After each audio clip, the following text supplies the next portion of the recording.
Lumabas ang mga ibang resulta sa mga achievement report, performance report tungkol sa mga iba't ibang sektor na ating ginagawa. Unahin ko yung sa farm to market road.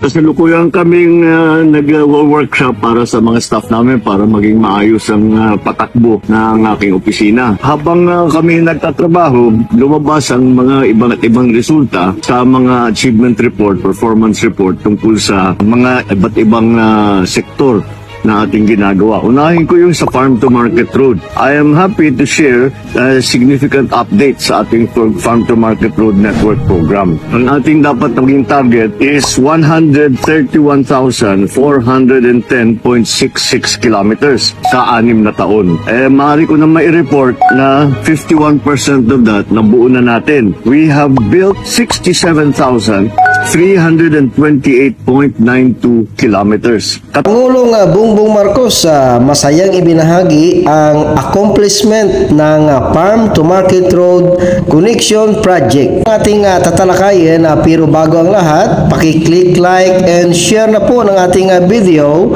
para malaman ng lahat ang magandang balita. Nice. Bakit mahalaga ang Farm to Market Road Connection Project? Farm to Market Road Connection Project ay mahalaga dahil ito ang pangunahing daanan ng mga produkto sa bukid patungo sa merkado. Ito ang nagbibigay daan para sa mas mabilis at mas epektibong transportasyon para sa mga produkto at nagpapabuti sa kalidad ng mga ito.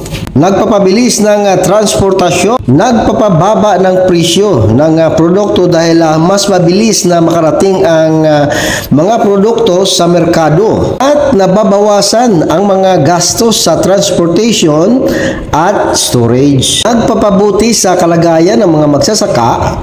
Mas madali sa mga magsasaka na maibenta ang kanilang mga produkto. Kapalakas din ito sa lokal na ekonomiya dahil ito ang nagbibigay ng trabaho para sa mga lokal na residente at nagpapalakas ng lokal na industriya ng agrikultura. Ang Farm to Market Road Connection Project ay mahalagang aspeto ng ating agrikultura at ekonomiya. Kung kaya isa sa priority ng ating Pangulo ang Farm to Market Road Connection Project. Ayon pa sa Pangulo, sa kabuang target na 131,410.66 kilometers na Farm to Market Road Project Connection for 6 years ay 51% na ang natapos o katumbas ng 67,328.92 kilometers na ang natapos sa loob lamang ng 1.5 taon ng kanyang panunungkulan. Ito ay katumbas ng 2,800 times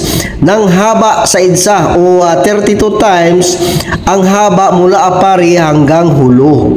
Accomplishment ng Pangulo, kayo guys, ano sa palagay nyo? No? Please comment below. Kaming nag-workshop para sa mga staff namin para maging maayos ang patakbo ng aking opisina. Habang kami nagtatrabaho, lumabas ang mga ibang resulta sa mga achievement report, performance report tungkol sa mga iba't ibang sektor na ating ginagawa. Unahin ko yung sa farm to market road. I am happy to share significant updates sa ating farm to market road network program. Ang ating dapat maging target is 131,410.66